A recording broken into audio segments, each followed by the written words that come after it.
जय हिंद। आज हम लोग देखने वाले हैं अध्याय 13 हमारा पर्यावरण का महत्वपूर्ण बहुविकल्पीय प्रश्न जो 2017 से 2024 तक विभिन्न यूपी बोर्ड एग्जामों में पूछे गए हैं।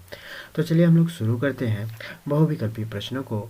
अजैव निम्नीकरणीय पदार्थ होते हैं। तो अजैव निम्नीकरणीय पदार्थ क्या होते हैं? अक्रिय होते हैं। वे पदार्थ जो जैविक प्रक्रम द्वारा अपघटित हो जाते हैं कहलाते हैं जैव निम्नीकरणीय।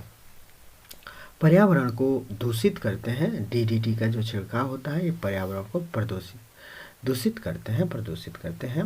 निम्नलिखित में से कौन सा कृत्रिम पारितंत्र है? बगीचा। बगीचा क्या है? कृत्रिम पारितंत्र है, लोगों ने ही बनाया है, लेकिन वन जो है कृत्रिम नहीं होता है। निम्नलिखित में से कौन अजैव कारकों के उदाहरण है? तो ये सभी अजैव कारकों के उदाहरण हैं।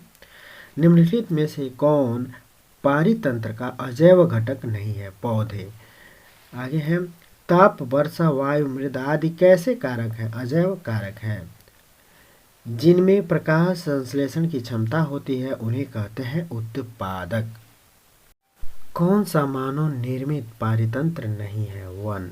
वन मानव निर्मित पारितंत्र नहीं है, लेकिन बगीचा मानव निर्मित पारितंत्र है, याद रखिएगा। कौन सा जीव शाकाहारी है? तो टिड्डा ये शाकाहारी जीव है। निम्नलिखित में से कौन पारितंत्र का जैव घटक है? तो सूक्ष्म जीव। निम्न में से कौन पारितंत्र का अजैव घटक है? पौधे। किसी पारितंत्र में भोजन तथा ऊर्जा प्रवाह को प्रदर्शित करता है आहार श्रृंखला। सभी जीव प्रत्यक्ष या अप्रत्यक्ष रूप से किस पर निर्भर करते हैं? उत्पादकों पर। अपमार्जकों द्वारा अपघटन किया जाता है। ये सभी मांसाहारी को किस पोषी स्तर पर रखे जाते हैं? तृतीय पोषी स्तर पर रखे जाते हैं। इनमें से कौन सा समूह एक भोजन श्रृंखला बनाते हैं? घास, बकरी तथा मानव। घास को बकरी खाएगी, बकरी को मानव खाएगा, तो ये जो है एक आहार श्रृंखला हो गया। आगे देखते हैं कौन सा प्राणी मांसाहारी है? मेढक।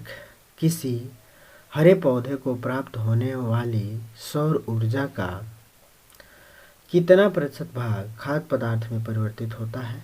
1%।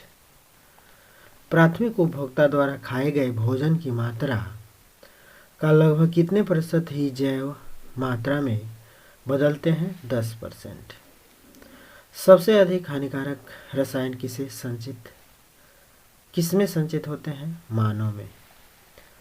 एक पोषी स्तर से अगले पोषी स्तर में कितने प्रतिशत ऊर्जा स्थानांतरित होती है? 10%। आहार श्रृंखला के जाल को कहते हैं खाद्य जाल। कचरे का अपघटन करते हैं ये सभी। डीडीटी की अधिकतम सांद्रता किसमें होगी? गिद्ध में। ओजोन संरक्षण दिवस मनाया जाता है 16 सितंबर। CFCs जैसे रसायन कौन सी परत का ह्रास के कारण है? ओजोन परत यानी कि O3 के।